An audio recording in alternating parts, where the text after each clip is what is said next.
There's something about a railroad and something about railroading that's different from any other calling beneath the sun. Something inside a man in the way he thinks about his job and the pride he feels in his own performance. It rides the motor car across a stretch of open track with a band of men on their way to work. It stands beside them in the silent desert where the only sound is the sound of their tools and their voices.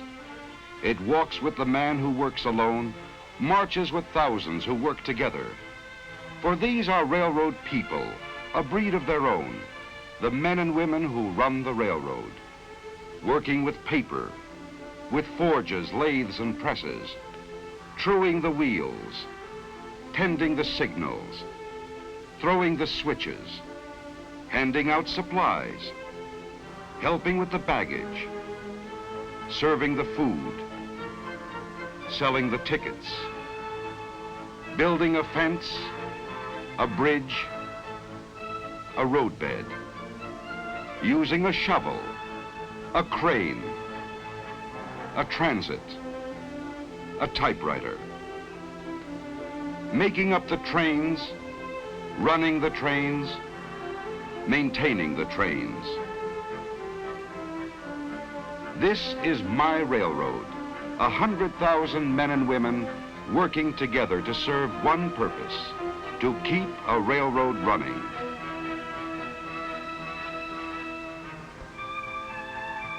In the beginning, there was nothing. No rail, no roadbed, no rolling stock. Nothing but untouched wilderness. But in the wilderness was also a promise, the promise of a Western empire which could make one nation as wide as a continent if it could be bound together with bands of steel. Where few men had dared to walk, a path was cleared. Out of the rock, out of the earth, and through the virgin forest. Ties were hewed, rail was laid, bolted, and spiked down. When the last spike was driven, our first trains moved across the continent. Up and over 7,000 feet of mountain barrier, locked in winter's clutches, and into the heart of the Western Empire. A nation now was joined together, a nation scarcely born, yet reaching for its destiny. As the West and Southwest grew, so did the railroad. Until today, those rails which once bravely spanned the mountain have become an interlocking network, binding together the far west, the southwest, and the south, linking them in turn with the mid-continent, and through many connecting lines, hauling traffic across the nation. Hauling the products of the forest, lumber from the Siskiyous, the Cascades, the Sierra, from New Mexico, Texas, and Louisiana. Hauling the products dug from the earth, the metals, the chemicals, the oil. Hauling the products of the soil, fruits and vegetables from the garden spot of the nation, transported to distant cities as if distance were non-existent. Hauling the products of the factory, fashioned into the shape of things our people need. Hauling the people of a free nation, a people free to move and travel at their will without answering to any man. This is my railroad, a service performed by 100,000 men and women who share a common pride, knowing how to run a railroad.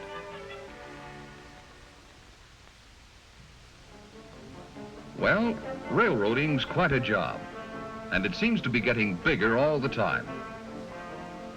All along our lines, we keep getting more people. Don't ask me where they come from, but they keep right on coming. And behind those people, we keep getting more business and industry. Each day in the last 25 years, a new industry large enough to need a rail connection has sprung up along our lines. Since the end of World War II, that rate has doubled, 2 new industries a day, turning out goods that have to be delivered to somebody, somewhere, all over the country. So it's no wonder we can't ever say a railroad's really built. We're always adding to it and always rebuilding it. For instance, as traffic increases, we keep laying bigger and heavier rail to carry the heavier loads. Replacing rail isn't a complicated job till you remember you can't hold up traffic. Our boys work it out, though. The fellows down the line pass the word along when a train's coming. We make a temporary joint, move our equipment out of the way, and the train goes right on through. It's work, and the train has to slow down a little, but traffic keeps on moving. The speed at which we can run our trains depends only partly on the power of the locomotive. It depends even more on the weight of the rail and the curves and gradients of the track. We always try for a straight and level line. But the contours aren't always made to order. We have to fit our railroad to the contours. So when we have to build a curve, we try to make it as gentle as we can. On one stretch of track, the Tehachapi Loop, it wasn't quite so easy. We had to swing our curve all the way around, so one end of the train actually passes over the other. We have to carry passengers and freight even when there's a mountain where we want a canyon, or a canyon where we want a mountain. So we move the earth around, that's all. Cut it away from one place and fill it in another. Cut and fill. That's the basic pattern. Where a cut would be too deep, we drive a tunnel through. Where a fill would be too great, we build a trestle or viaduct to carry our trains on stilts. In order to cut across the Great Salt Lake, we had to build a trestle 12 miles long. We put a roadbed right across the water. And we engineer our bridges. Sometimes we build a small one. Sometimes we build a high one, like the Pecos River Bridge in Texas. There are more than 10,000 bridges, viaducts, and trestles on our lines. It's a lot of work to build a railroad. And the work is never done. What you build, you have to maintain. Maintaining a railroad takes a lot of material. Our supply trains are always on the move, carrying that material to every point in the system. It takes a lot of equipment, and some of it very technical, like the rail detector car, which can see right inside the steel rails, looking for flaws no human eye could ever see. But mostly, maintaining a railroad takes a lot of men, and those men have to know their jobs. When the weather's fine and the sun is out, it isn't too difficult. But when the weather changes, the job gets a little more complicated.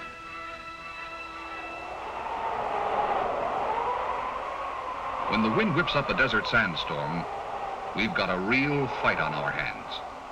That tearing sandblast can wear the hard steel rail faster than the trains that run on it. It can bury the rails, block the switches, and even stop the trains. So, our men must fight it. This is no easy way to make a living, but railroad men can take it, working as steadily as the wind itself, for as long as the wind keeps blowing.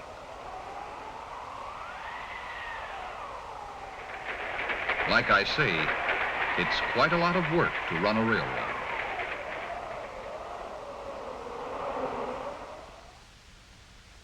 Who are these people who run the railroad, who keep the railroad running? We're a plain and friendly people living in the cities, towns, and rural districts of 8 states, living among our friends and neighbors, whose patronage of the railroad gives us the work by which we earn our living. We in turn contribute to the communities in which we live.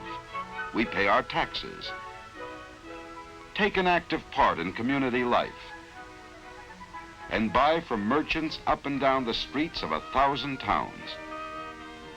We're members of clubs, women's clubs and service clubs, and members of sports clubs too, both as players and as spectators.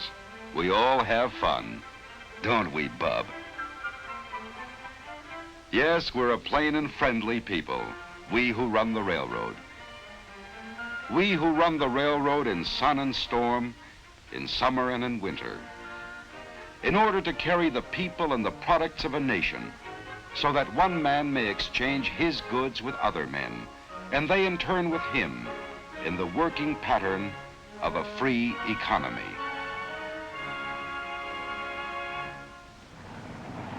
We haul a lot of stuff, all right, but getting it to the right place at the right time isn't just a matter of hooking a lot of cars together and running them over the line.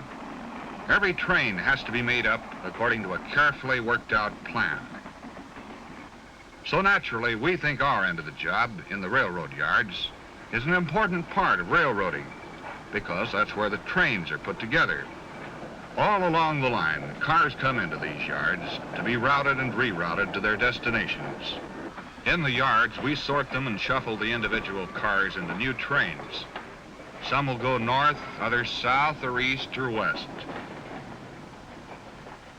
In the most modern yards, it works like this.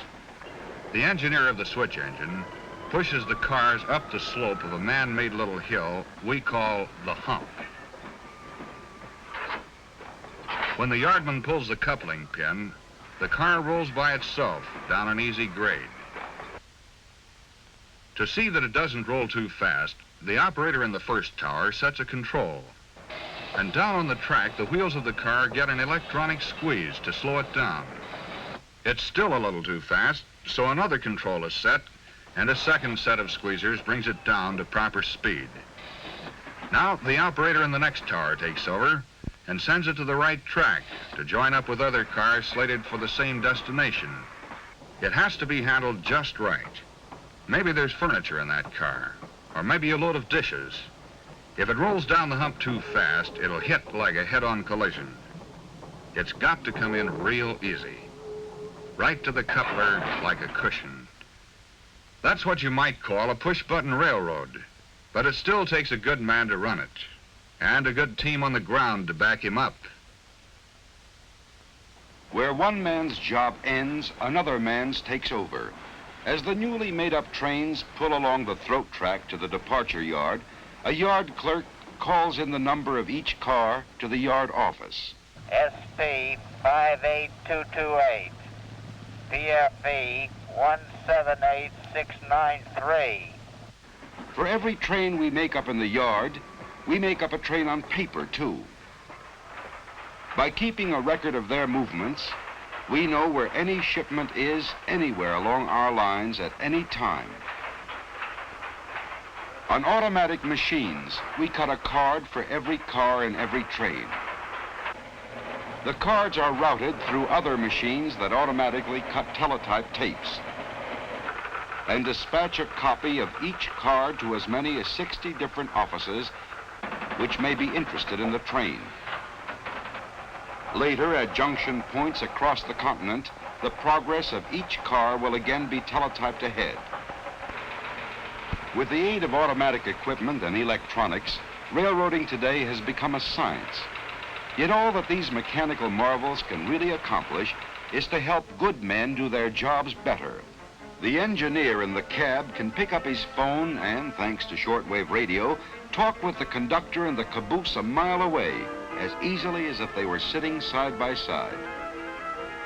The conductor works from wheel reports, which, once made up by hand, are now made up by machine, but no machine yet devised has been able to cut off a car at its destination or switch it to the proper track. No machine yet devised has ever taken the place of the brakeman's eyes as he keeps his watch over the rolling wheels of the rolling freight. And no machine ever devised has taken the place of the engineer's skill as he pilots his train along the track. The machines help, but it still takes men to do the jobs. The engineer, highballing along at top allowable speed, knows there are trains ahead of him, behind him, and coming in the opposite direction, yet he is completely confident. His confidence is in the men who keep him posted, the dispatchers. On 100 miles of single track, there may be as many as 20 trains traveling in 2 directions and at different speeds. As trains pass a station, the operator passes the word to the dispatcher. He checks one report against the other and transmits his orders on ahead to be picked up along the line. The engineer or fireman in the engine cab picks up the orders from the top arm of the train order post, and a mile behind, a trainman latches on to a duplicate from the lower arm. The orders may read for the train to go right on through or to pull into a siding so another train can pass. It's teamwork all the way, good coordination and timing.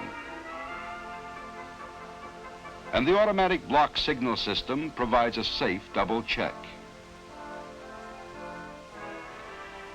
On the busier sections of single track line, dispatchers can speed up the traffic flow with the aid of an electronic system called Centralized Traffic Control, or CTC. CTC is the dream of almost every boy and man, a railroad at your fingertips, 100 miles of track before your eyes. Out on the line, 2 freight trains push on toward each other on the same track. To the dispatcher miles away, they are lights on his CTC board, lights moving toward a siding. Then a flick of a remote control switch,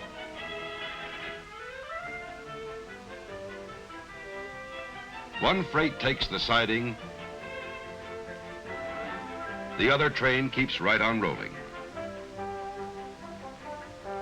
With the positive control of CTC, the dispatcher's judgment cuts down delays at sidings, and often he can time his meets so perfectly that neither train must stop.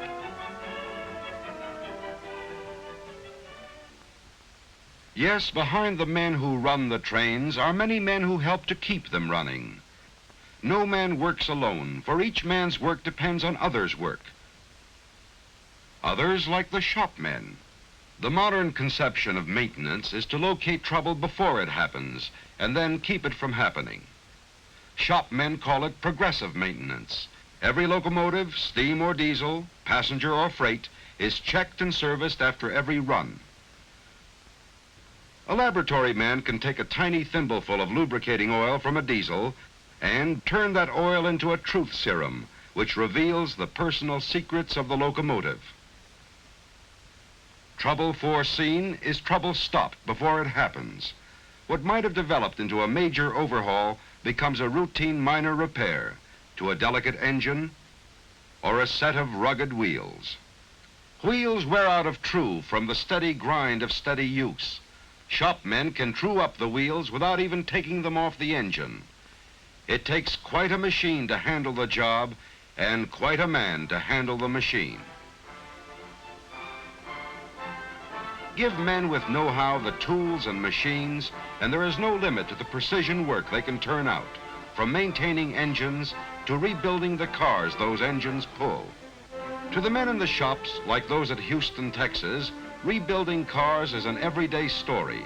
One by one, old wooden cars are dismantled, marched through the shop assembly line, and transformed into all steel cars better than before. Yes, it's the shopmen who keep them rolling. We couldn't provide good service to our passengers and shippers if it weren't for these men that passengers and shippers never see. But a railroad has its front men too, the men in the stations, who are the railroad to those the railroad serves. In the smaller towns, one man alone must do the many jobs, the station agent. He advises passengers and sells the tickets, handles baggage and manages shipments, and looks after the needs of our customers and shippers.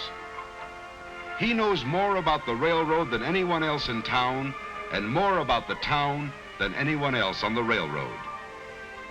He's the man who keeps the railroad humming and who keeps it human. In the larger cities, it takes many people to do the many jobs, but the human side is just the same. To the passenger, who knows only what he sees with his own two eyes, the railroad is the red cap, the man who prepares his ticket, or the clerk who checks his baggage. It is all the men and women with whom he deals, in stations or on the trains. To a passenger, the railroad is a ticket home or a ticket to adventure, to new scenes passing by the window or to places well remembered. The charm and romance of the South. The majestic sweep of the great Southwest.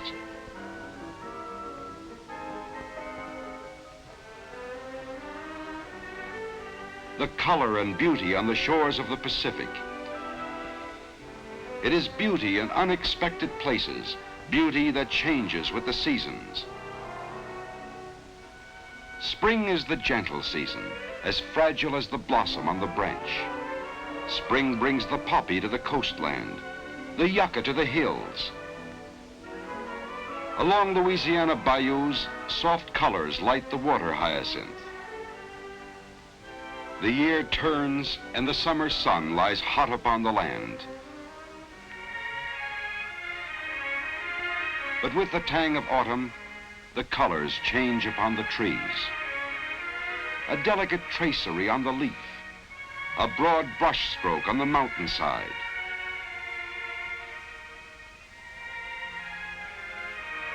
The season of the burning bush gives way to the season of the silver mantle. Winter brings the silent snow, the muffled brook, the bough beneath its crystal burden. The cloak lies heavy on the land, the soft white snow that sparkles in the sunlight and turns the mountain into a fairyland of white. The soft white snow which drives before the wind until it becomes deep enough to bury poles along our lines. Snow that can block our switches, tear down our wires, and challenge the progress of our trains. In the Sierra, the Cascades, the Siskiyous, hundreds of miles of mountain railroad must be kept open. The trains must go through.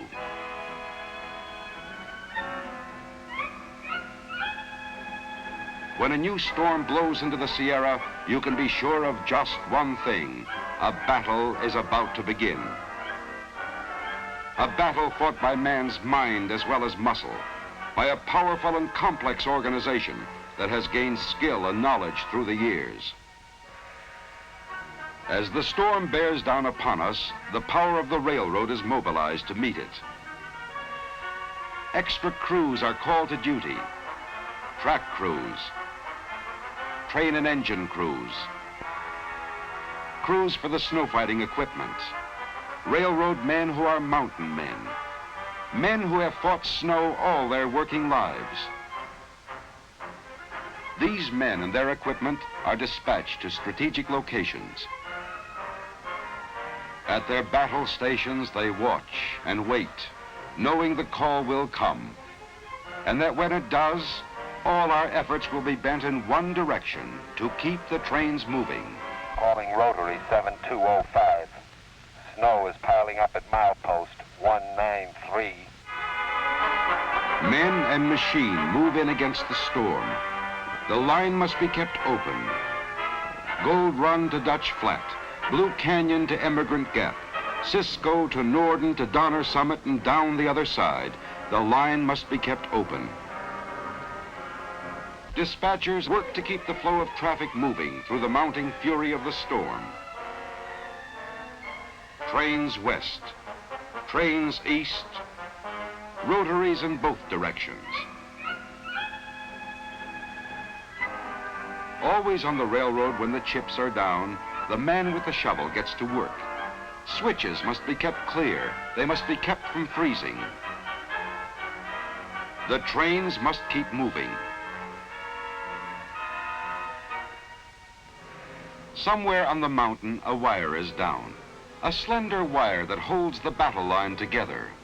We fall back on our radio, but we need that wire. When the break is located by radar, a man goes out to mend it. Now fixing it becomes a personal matter between one man and the storm.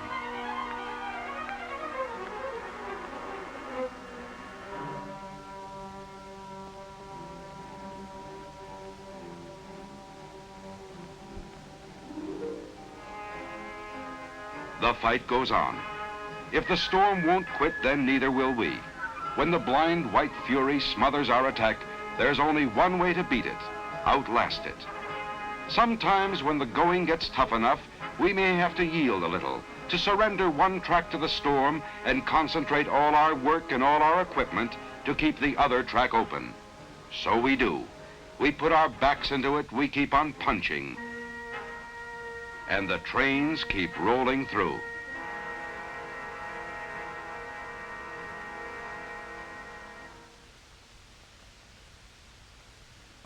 At last the clouds begin to break.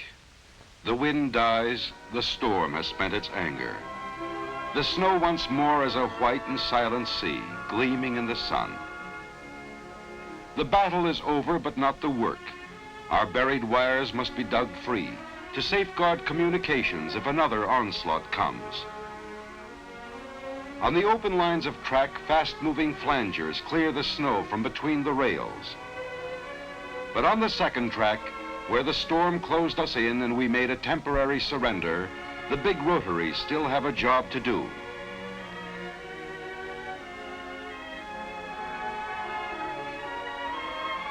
The path carved open by the rotaries is then widened by the spreaders. We can push a little when we set our minds to it. Move over, snow. We've got a railroad here, and the men who know how to run it. This is my railroad, and I'm proud of it. You can tell what railroaders are made of when the going gets really tough.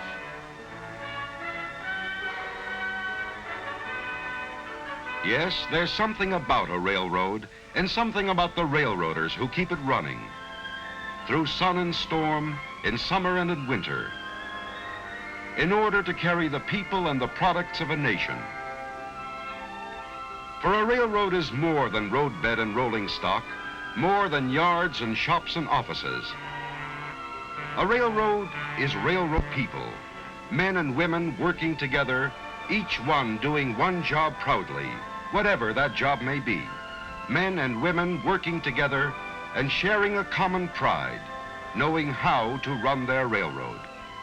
A heritage from the past, a service to the present, a dream for the future still to come.